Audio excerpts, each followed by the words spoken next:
اب ادھر انتخاب دیکھیں، مولا علی علیہ السلام نے ارشاد فرمایا اپنے بھائی عقیل سے، بھیا عقیل آپ علم الانساب میں ماہر ہیں، آپ نسب جانتے ہیں پورے عرب کا، ایک ایسی خاتون میرے لیے چنیں کہ جو بہادر گھرانے سے تعلق رکھتی ہو۔ جناب عقیل، دیکھیے بڑے توجہ کی بات ہے، علی علیہ السلام عالم الغیب ہیں، اور عالم الغیب کیا، علی غیب ہیں، علی خود غیب ہیں۔ اب وہ ان تفصیلوں میں جانے کا موقع نہیں ہے، ورنہ میں چونکہ جناب ام البنین پہ بولنا چاہتا ہوں تھوڑی دیر۔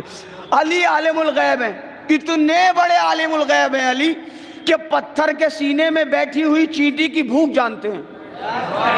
ہائے ہائے ہائے سبحان اللہ، جو پتھر کے سینے میں بیٹھی ہوئی چیٹی کی بھوک جانتا ہو، کیا اس علی کو نہیں پتا کہ کہاں رشتہ کرنا ہے؟ اپنے بھائی عقیل کو بلایا، عقیل کو بلا کے دنیا کو پیغام دیا کہ ابو طالب کا صرف علی بلند نہیں ہے، جتنے بیٹے ہیں سب بلند ہیں۔ سبحان اللہ، جناب عقیل کی منزلت بتانا تھی، کہا بھیا آپ انتخاب کریں۔ جناب عقیل نے کہا ہاں مجھے معلوم ہے، ایک قبیلہ بنی کلاب ہے، اس قبیلے کے لوگ اتنے بہادر ہوتے ہیں کہ لوگ اس قبیلے کے لوگوں کے نام اپنی تلواروں پر لکھواتے تھے۔ جناب ام البنین جس قبیلے سے تعلق رکھتی تھی، اس خاندان میں اتنے بہادر لوگ تھے کہ لوگ ان بہادروں کے نام اپنی تلواروں پہ لکھواتے تھے اور دشمن کو دکھاتے تھے تاکہ دشمنوں پہ ہیبت طاری ہو ان کے ناموں کی۔ سبحان اللہ، یہ ہے خاندان جناب ام البنین کا۔ جناب ام البنین سلام اللہ علیہا، توجہ اور بہت توجہ، ایک شخص گزرے ان کے خاندان میں جن کا نام ہے ابو البرا۔ ان کا ایک لقب تھا نیزوں سے کھیلنے والا۔ ہائے ہائے سبحان اللہ، نیزوں سے کھیلنے والا، یہی لقب مولا عباس کا بھی ہے، نیزوں سے کھیلنے والا۔ شاید اسی لیے حسین نے تلوار نہیں دی، نیزہ دیا، نیزوں سے کھیلنے والا۔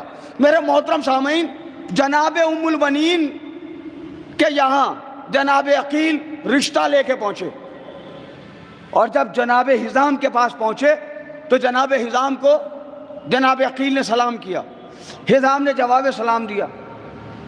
جناب عقیل نے کہا تم مجھے جانتے ہو؟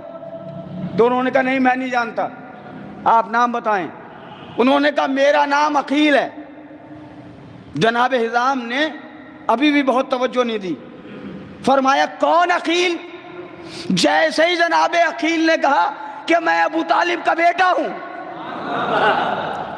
جناب حزام خود بہت بہادر تھے، حزام کا مطلب ہے مضبوط، جناب حزام خود بہت بہادر شخص تھے۔ جناب حزام کو جیسے ہی پتا چلا کہ یہ ابو طالب کے بیٹے، ہاتھ چومنے لگے، اے سید العرب کے بیٹے، سبحان اللہ، اے ابو طالب کے لختے جگر، آپ ہمارے یہاں تشریف لائے، ہمارے لیے اعزاز کی بات ہے۔ جناب حزام نے 3 دن اپنے یہاں مہمان رکھا۔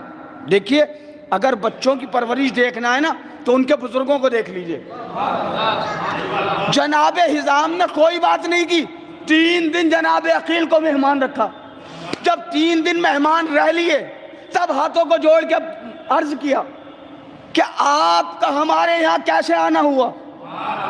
تو جناب عقیل نے کہا کہ ہم تمہارے یہاں نسبت کے لیے آئے ہیں۔ جناب حزام نے کہا نسبت کس کی؟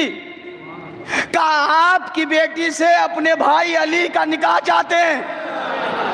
کتابیں کہتی ہیں یہ جملہ سننا تھا، علی کا نام سننا تھا، جناب حزام خوشی سے جھومنے لگے، علی کا رشتہ اور میرے گھر۔